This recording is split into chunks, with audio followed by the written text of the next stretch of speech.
দানিপুর সরকারি মাধ্যমিক বিদ্যালয়ের মাঠ থেকে বিজয় দিবসের ডিসপ্লে বিভিন্ন শিক্ষা প্রতিষ্ঠানের শিক্ষার্থীদের অংশগ্রহণে অনুষ্ঠিত হয় বিজয় দিবসের এই ডিসপ্লে।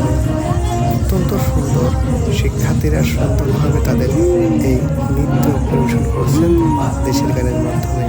তারা দেশের বিভিন্ন চিত্র ফুটে তুলেছে তাদের এই নৃত্যের মাধ্যমে। দেখতে পাচ্ছেন শিক্ষার্থীরা তারা কিন্তু গানের তালে তালে সুন্দর এক নৃত্য পরিবেশন করছে।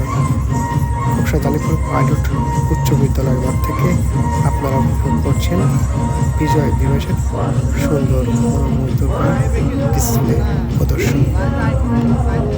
এখানে উপস্থিত রয়েছেন খোকসা উপজেলা নির্বাহী অফিসার মোহাম্মদ মাহমুদুল হাসান।